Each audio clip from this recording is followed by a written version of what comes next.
नमस्कार मित्रों, ideal classes में आप सभी का हार्दिक स्वागत है।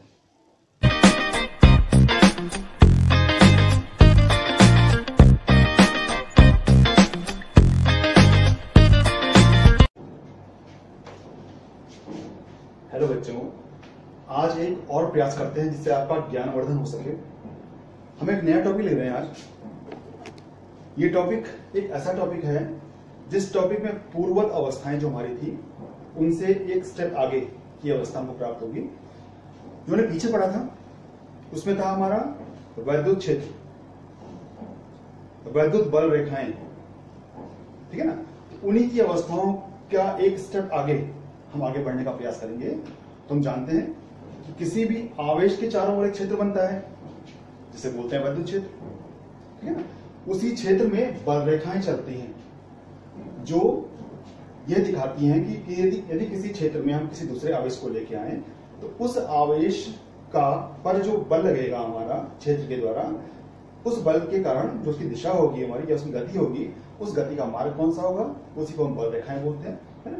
उस बल रेखाओं की अवस्थाएं बताया था मैंने, जहां समांतर होंगी, बल रेखाएं समांतर होंगी, वहां हमारा वैद्युत क्षेत्र एक समान होगा, ठीक है ना। तो हमारा इसी वैद्युत क्षेत्र की अवस्था में हम एक काल्पनिक पृष्ठ, अच्छा यहां पर एक नाम आएगा हमारा काल्पनिक पृष्ठ, उसे रखेंगे और उसे लाने के पश्चात हम उसमें एक नई अवस्था प्राप्त करेंगे जिसे हम कहते हैं वैद्युत फ्लक्स। तो फ्लक्स क्या है, उसका जिक्र, उसकी पढ़ाई, उसका सारा जानकारी हम आज प्राप्त करेंगे। आज का हमारा टॉपिक है वैद्युत फ्लक्स। तो देखिए बच्चों,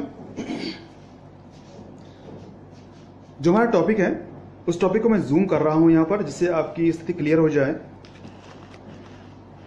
ये यहां पर उस टॉपिक तक पहुंचता हूं मैं, स्टार्ट में पहुंचता हूं उस टॉपिक के।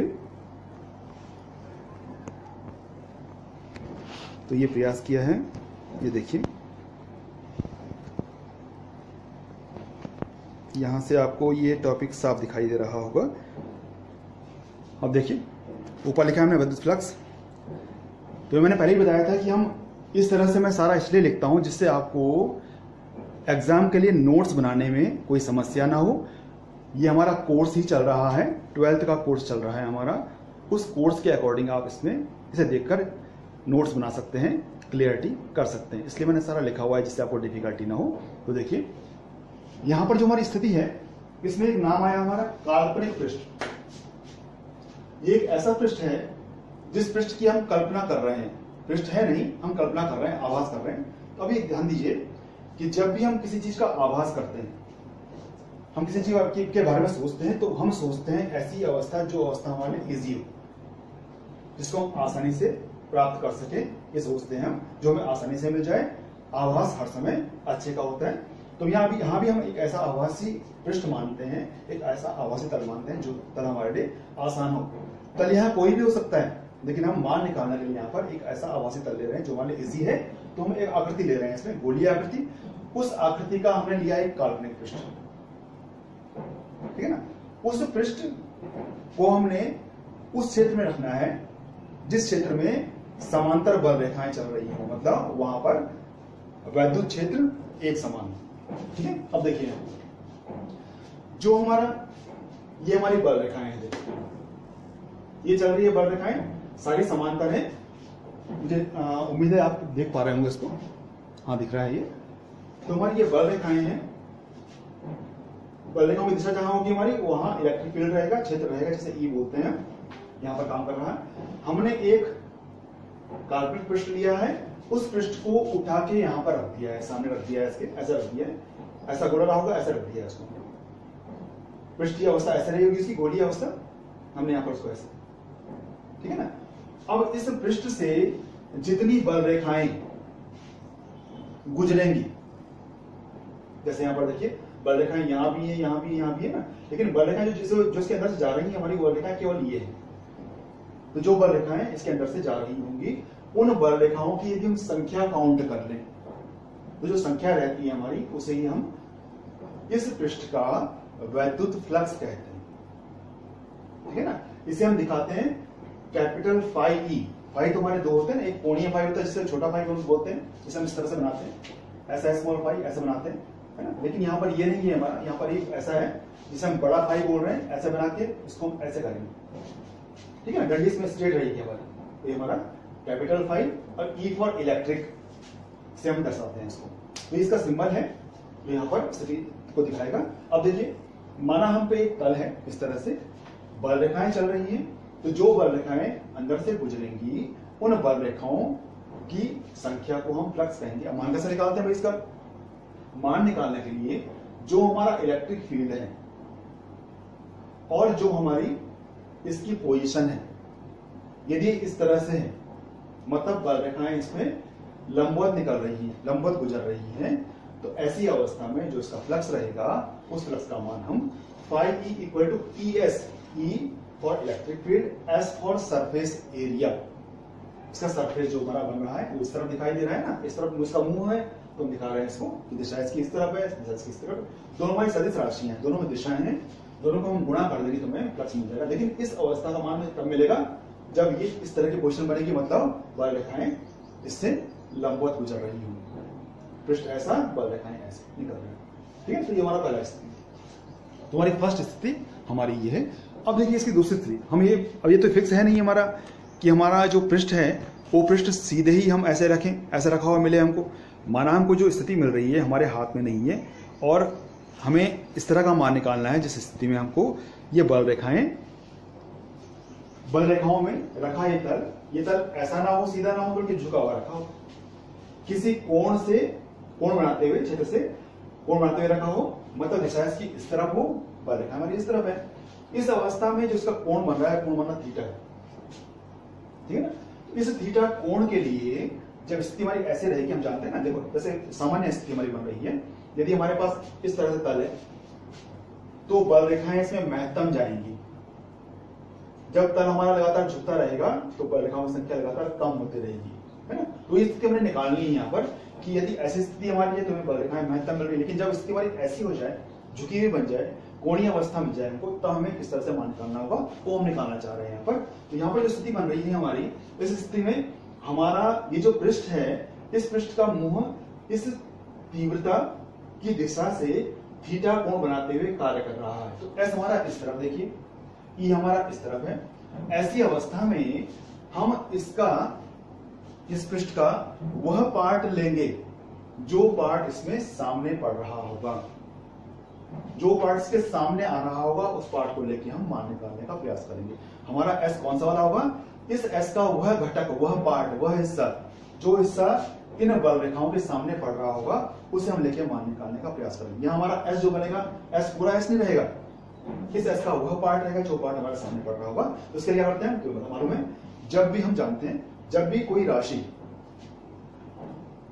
किसी तल में किसी अक्ष के अलावा किसी अन्य कोण से कार्य कर रही हो या लग रही हो, तो उसके दो घटक बनते हैं, एक ऊर्ध्व घटक, एक क्षैतिज घटक।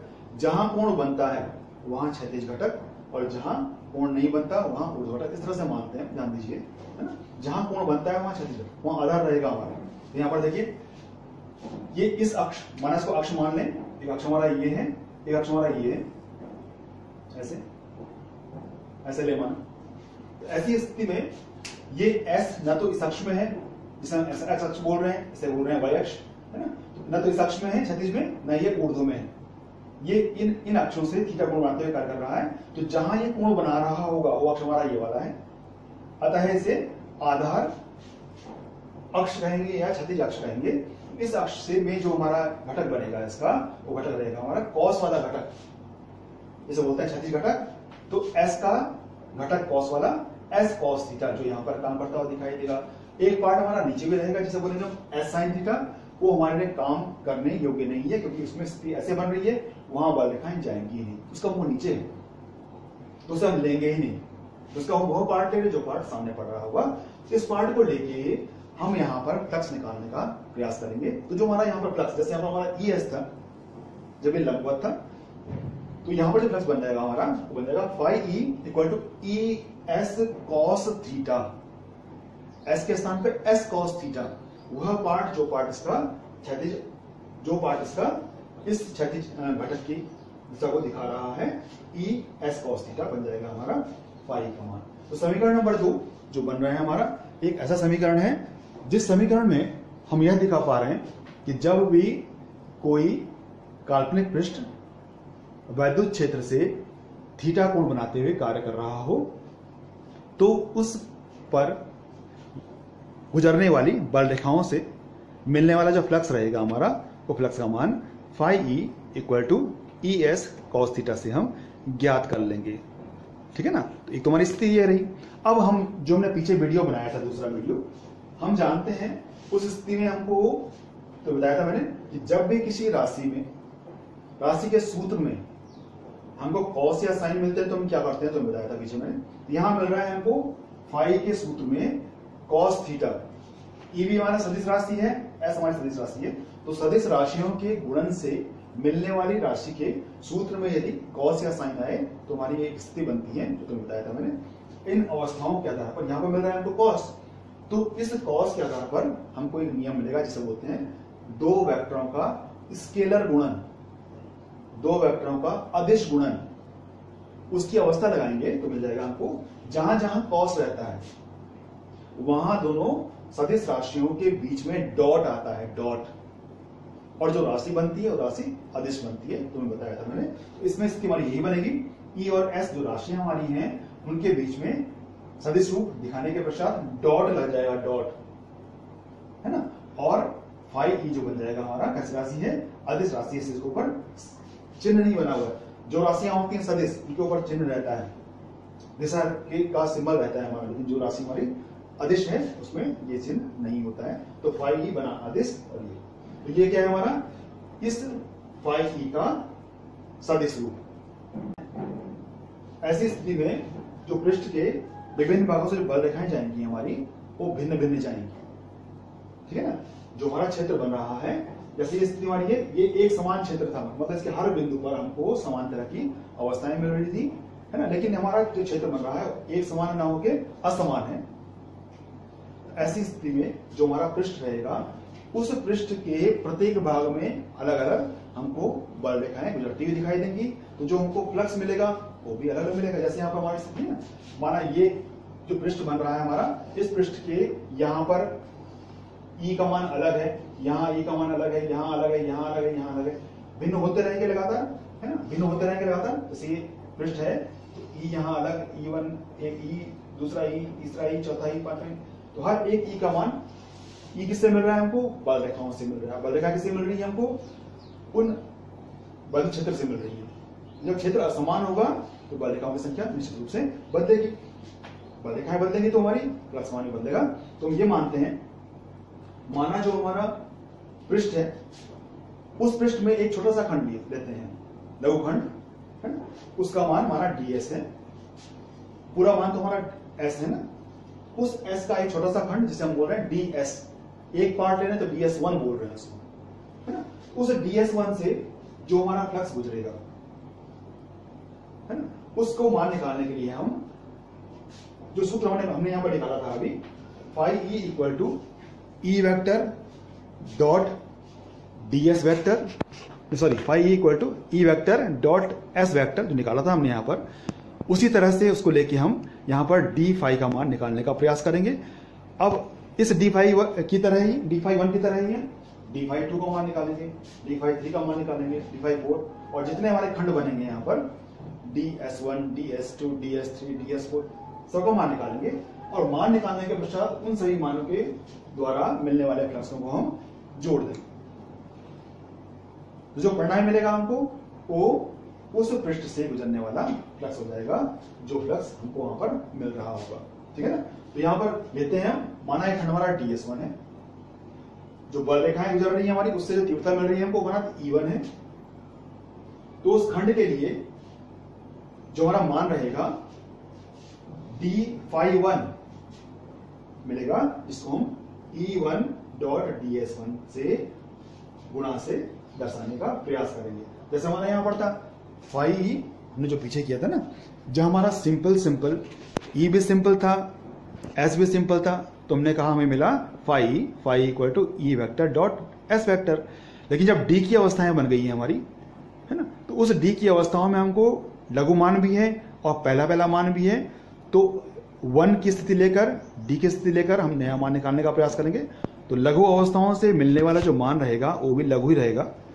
तो जब हमारा खंड लघु है तो परिणामी लघु मिलेगा हमको, इसलिए d∅1 equal to E1 vector dot ds1 vector, इसको हम नंबर 4 मान लेंगे। और इसी तरह से अन्य खंडों के मान भी हम ज्ञात कर लेंगे, जैसे ds2, ds3, ds4 so on, तीव्रताएं E2, E3, E4 so on. जो फ्लक्स मिलेंगे हमको वो मिलेंगे d∅2, d∅3, d∅4 and so on, ऐसा सारे मिलते रहेंगे हमको, है ना।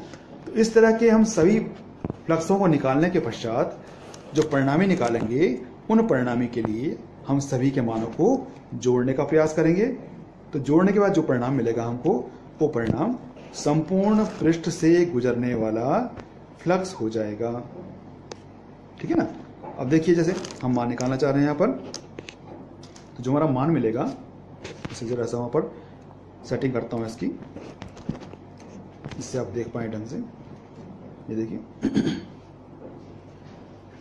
ये देखिए, अब संपूर्ण फ्लक्स जो मिलेगा आपको, जो उस संपूर्ण पृष्ठ से गुजर रहा है, उसका मान बराबर सभी खंडों के फ्लक्सों का योग। खंड कौन से हैं हमारे? ds1, ds2, ds3 and so on, है ना। तो सबका मान जो मिल रहा है हमको d∅1, d∅2, d∅3 and so on. लेकिन जो फ्लक्स पूर्व मिलेगा हमको, वो फ्लक्स कौन सा है हमारा? φe, टोटल φ इलेक्ट्रिक जो φe हमारा है, वो सभी का मान d∅1 plus d∅2 plus d∅3 and so on, से हम मान निकाल देंगे। अब इसकी एक स्थिति दूसरी बनती है हमारी, यदि हमें क्रमबद्ध कोई एक ऐसी राशि क्रमबद्ध मिल रही है के रूप में जुड़ रही है, जैसे 1 2 3 4 ऐसे जुड़ रही है ना, तो ऐसी स्थिति में हम उस राशि को सिंबॉलिक सिग्मा के रूप में शो कर सकते हैं, जो दिखाएगा इसमें कि इस राशि का समेशन है। समेशन क्या होता है? योग है क्रमबद्ध तरीके से। जहां तक उसकी रेंज रहेगी, रेंज को शो करने के बाद हम वहां तक की स्थिति दिखा सकते हैं। यहां पर कोई रेंज नहीं है हमारी, यहां पर जितने खंड होंगे हमारे उतने मान निकालने हैं। तो यहां पर हम इस सिंबल को यहां पर शो कर रहे हैं, जिसे बोलते हैं समेशन। और ये d∅ वह राशि है जो राशि यहां पर हम 1 2 3 के रूप में लिख रहे हैं, तो हम इसको इस तरह से भी शो कर सकते हैं, लघु रूप में। यदि क्रमबद्ध रूप ना होता तो सिग्मा यहां पर नहीं आता। और यदि यहां पर हमको एक बाउंडेशन मिलता कि माना 1 से लेकर 10 तक के खंडों को हमने जोड़ना है ना, यहां पर शो करते हैं इसको हम कि I इक्वल टू या n equal to 1 to 10 sigma n equal to 1 to 10 d∅, मतलब d∅ के हमने 10 तक के खंडों का योग करना है, ठीक है ना। तो चाहे इसको लिखें हम, चाहे शॉर्ट में इसको लिखें, हम इसे कर सकते हैं। तो φ इक्वल टू सिग्मा d∅ हमने यहां पर शो कर दिया। अब इस d∅ का मान हम सूत्र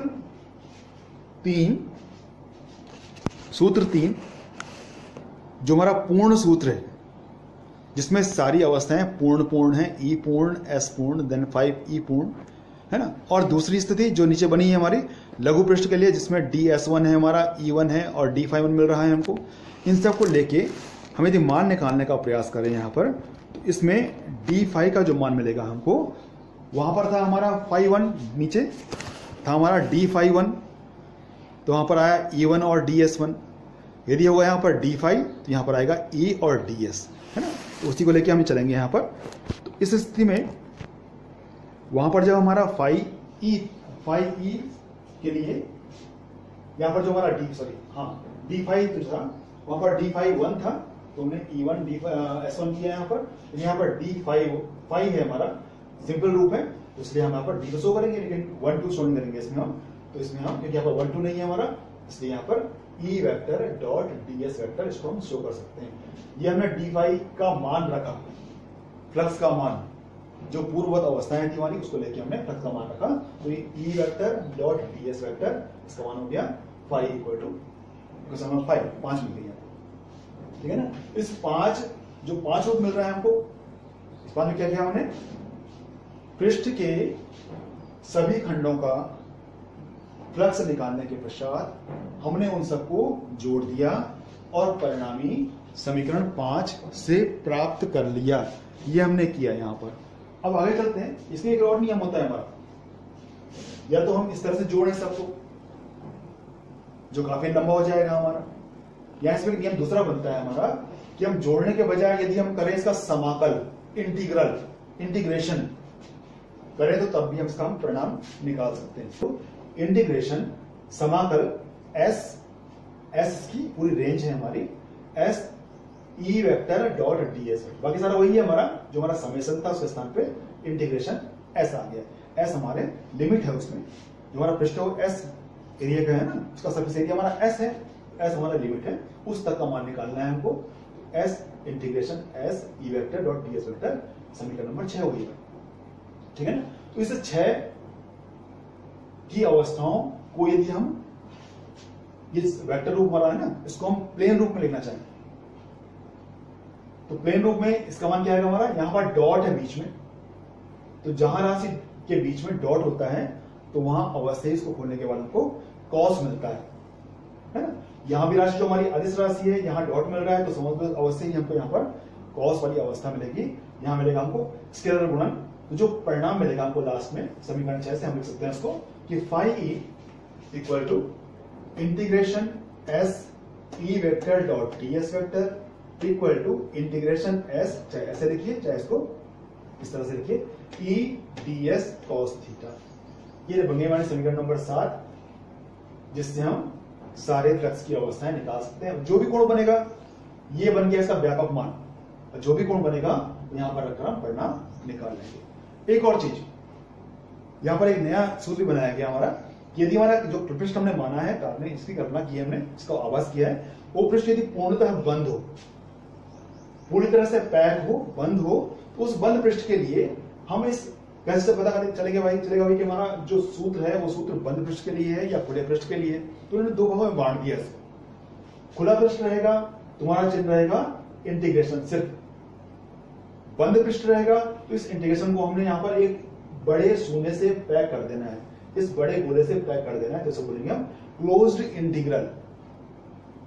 क्लोज्ड इंटीग्रल या हिंदी में बोलते हैं बंद समाकल, क्लोज्ड इंटीग्रल या बंद समाकल, लिमिट वही S E vector dot ds vector या closed integral S E ds cos theta, समीकरण नंबर 8।